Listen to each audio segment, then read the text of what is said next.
Bismillahirrahmanirrahim. Assalamualaikum warahmatullahi wabarakatuh.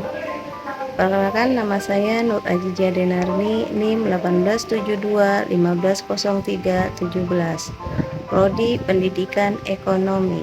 Di sini saya akan menyelesaikan tugas tengah semester 4 mata kuliah perpajakan dengan dosen pengampu Bapak Karyadi SPD MM.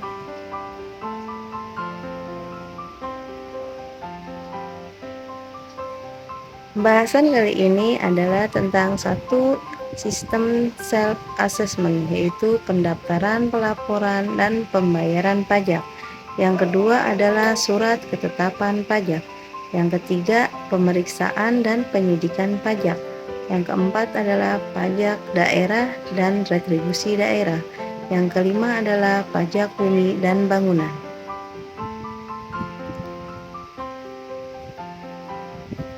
Sistem self-assessment merupakan penguatan pajak yang memberi kepercayaan dan tanggung jawab pajak untuk berinisiatif dalam mendaftarkan dirinya agar mendapatkan nomor pokok wajib pajak atau NPWP dan mengurus segala urusan perpajakan secara mandiri sesuai pengertiannya. Dalam sistem ini, wajib pajak akan berinisiatif dalam kegiatan menghitung dan pemungutan pajaknya sendiri. Dalam hal ini, wajib pajak dianggap bisa menghitung pajak, mempunyai kejujuran yang tinggi, dan menyadari pentingnya pembayaran pajak serta memahami undang-undang perpajakan yang berlaku. Yang kedua adalah surat ketetapan pajak. Surat ketetapan pajak adalah surat ketetapan yang meliputi ketetapan pajak kurang bayar. 2. Surat ketetapan pajak kurang bayar tambah. Yang ketiga adalah surat ketetapan pajak nihil. Yang keempat adalah surat ketetapan pajak lebih bayar.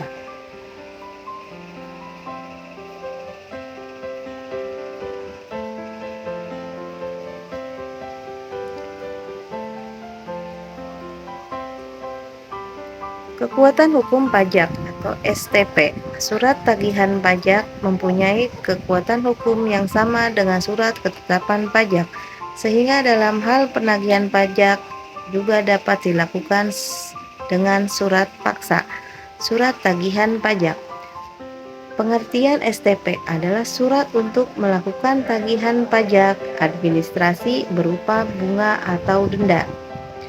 STP dikeluarkan apabila pajak penghasilan dalam tahun berjalan tidak atau kurang bayar. Yang selanjutnya adalah dari hasil penelitian terdapat kekurangan pembayaran pajak sebagai akibat salah tulis dan atau salah hitung. Yang ketiga adalah pemeriksaan dan penyidikan pajak. Pemeriksaan pajak adalah serangkaian kegiatan yang mencari, mengumpulkan, mengelola data, dan informasi lain untuk menguji kepatuhan kewajiban perpajakan dan untuk tujuan lain dalam rangka melaksanakan ketentuan perpajakan, hukum, dan regulasi. Yang selanjutnya adalah tahap pemeriksaan pajak. Pemeriksaan dimulai dengan penyampaian surat pemberitahuan pemeriksaan lapangan atau pengiriman surat panggilan dalam rangka pemeriksaan kantor. Dalam hal khusus, misalnya kondisi pandemi, pemeriksaan dapat dilakukan secara daring. Hasil pemeriksaan harus diberitahukan kepada wajib pajak melalui penyampaian surat pemberitahuan hasil pajak SPHP yang dilampirkan dengan daftar temuan hasil pemeriksaan dengan mencantumkan dasar hukum atau temuan tersebut. Yang keempat adalah pajak daerah dan retribusi.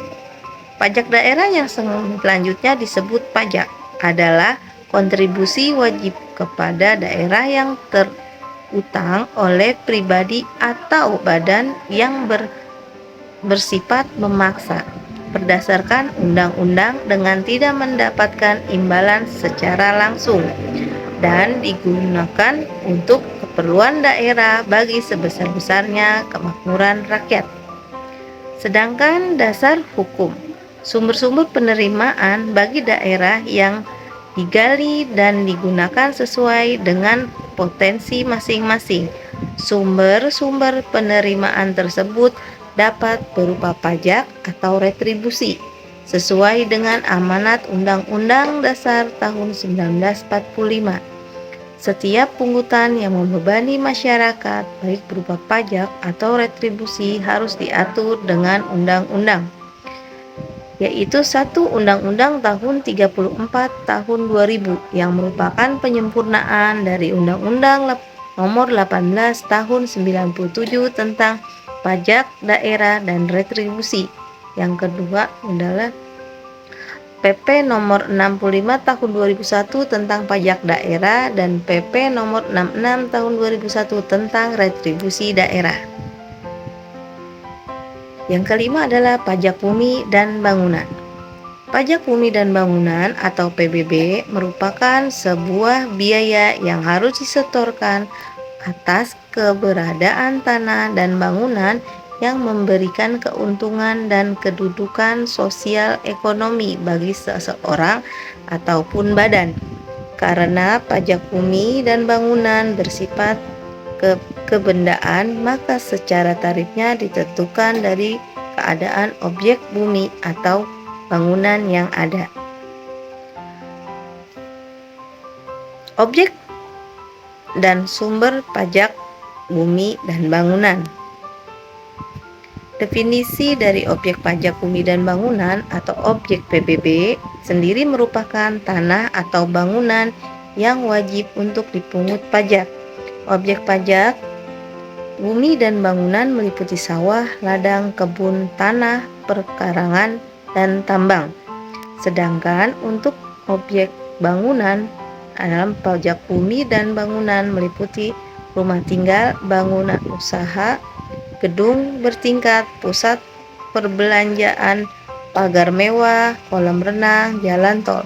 Definisi dari subjek pajak bumi dan bangunan merupakan orang pribadi atau badan yang secara sah dan nyata memiliki hak atas bumi, memperoleh manfaatnya, memiliki dan menguasai bangunan tersebut, serta merasakan manfaatnya. Selanjutnya adalah dasar hukum pajak bumi dan bangunan.